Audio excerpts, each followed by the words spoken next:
Cerca Teleeuropa sul tuo Play Store o Apple Store e scarica la nostra app.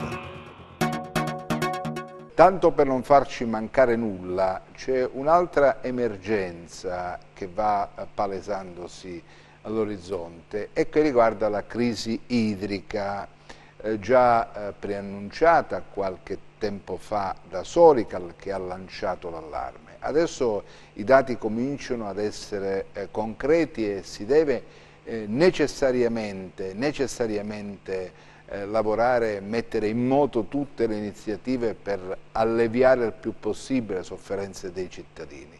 La zona più colpita è quella servita dall'acquedotto Abate Marco. E allora stamattina i 25 sindaci che ricadono in questo territorio servito dall'Abate Marco hanno tenuto una riunione, c'è stata la presenza della Sorical, della Regione Calabria, insomma bisogna capire che cosa sta succedendo. Però un dato la dice lunga su quello che andremo a vivere da qui a qualche giorno, è che l'Abate Marco, la portata dell'Abate Marco è scesa di 150 litri al secondo.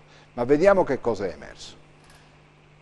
Sempre meno acqua nelle case dei calabresi. Aver razionalizzato la preziosa risorsa non è bastato, il peggio deve ancora venire, siamo in piena emergenza. Sorical e Regione questa mattina in prefettura hanno convocato i 25 sindaci dei comuni serviti dall'Abate Marco per affrontare un piano straordinario. Ci sono 25 comuni che sono su quest'asse dell'Abate Marco che in qualche modo dovranno organizzarsi insieme a noi per usare l'acqua da qui a ottobre, perché noi prevediamo che oggi la crisi non è in fase di soluzione, anzi potrebbe aggravarsi dal fatto che nella parte più delicata dell'anno, che è settembre-ottobre, mancano fonti di approvvigionamento perché non sta piovendo, non è nevicato, quindi abbiamo le falde molto in crisi.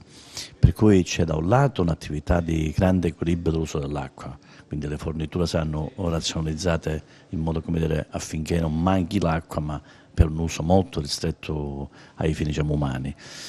Dall'altra parte però ci rendiamo conto che se continua così bisogna trovare fonti alternative, quindi c'è bisogno di un progetto straordinario che guardi all'approvvigionamento di nuove fonti. In un documento le misure adottate, tra cui una campagna di informazioni per i cittadini del Cosentino, l'impegno della Regione con fondi propri e la ricerca delle perdite per una condotta vetusta qual è l'Abate Marco. Questo è il primo problema che abbiamo, perché l'acqua che c'è oggi nelle condutture dell'Abate Marco potrebbe soddisfare il fabbisogno dei comuni, solo che i comuni ahimè si trovano in difficoltà perché hanno delle perdite nei loro territori importanti, quindi parliamo di reti che hanno 50 anni, 60 anni di età, quindi perdite tantissime.